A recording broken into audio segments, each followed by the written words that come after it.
এক ভদ্রমহিলার সঙ্গে আলাপ হলো। ভদ্রমহিলার বয়স বছর 50 হবে। দিনের বেলায় বেশ একটা ঝকঝকে শাড়ি পরে ট্রেনে উঠলেন। চোখে মুখে একটু অস্বস্তি। আমার পাশে বসেই বললেন, এটা উত্তরপাড়া দাঁড়াবে তো? আমি বললাম, হ্যাঁ, এটা অল স্টপেজ।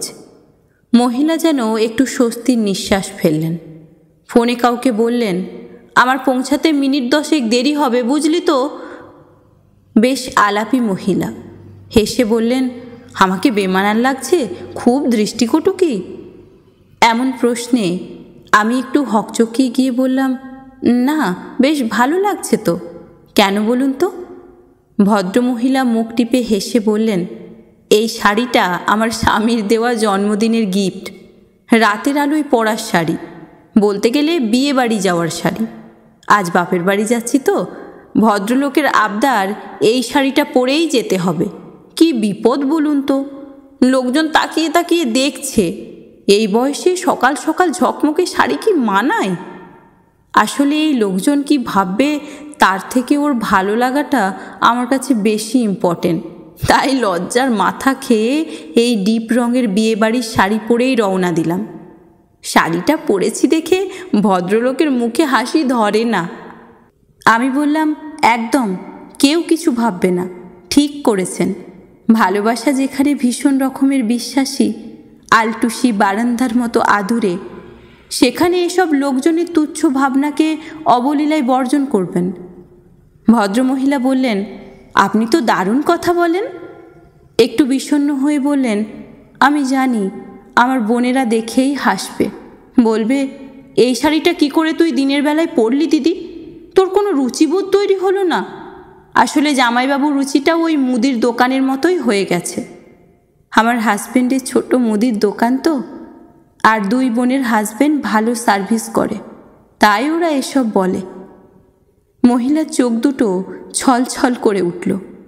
আমি বললাম, আপনার হাজব্যান্ডকে কি ওরা অর্থ সাহায্য করে, আপনাকে দামি দামি গিফট দেয়? ভদ্রমহিলা বলল, কোনো দিন নয়। আমার স্বামী কারোর কাছে 10 পয়সা ধার করে না, জীবনে কারোর কাছে হাত পাতেনি।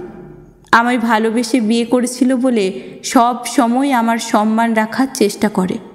আমি বরং বড় দিদি বলে ওদের উপহার দিই। আমি হেসে বললাম, তাহলে আর কি?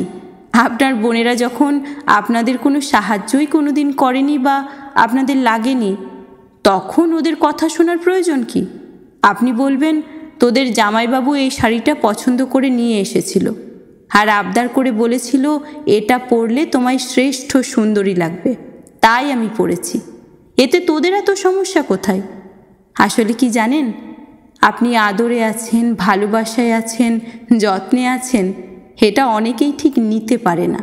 এই ধরেন, যদি আপনি বোনেদের কাছে গিয়ে বলতেন, জানিস তোর জামাইবাবু আমায় দুবেলা মারে, তাহলে দেখতেন হাতে 200 টাকা ধরিয়ে দিয়ে গায়ে হাত বুলিয়ে বলতো, কিছু কিনে খাস, ভালো থাকিস।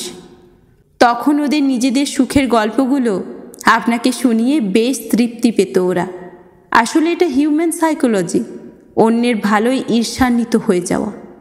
তাই ওদের চোখে ব্যঙ্গ বা হিংসাগুলোকে আপনি পজিটিভলি নেবেন, আর কারোর তোয়াক্কা না করে নিজেদের মতো করে ভালো থাকবেন।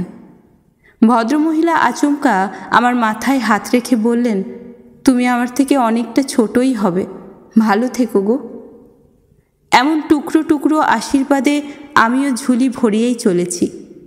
এমন কত আলাপে অভিজ্ঞতা বেড়েই চলেছে আমার। বাঁচুন নিজের ছন্দে, অন্যের কথায় নিজেকে পরিচালিত করতে যাবেন না। একটাই তো জীবন, এইটুকুই তো সময়, প্রাণ ভরে নিঃশ্বাস নিন।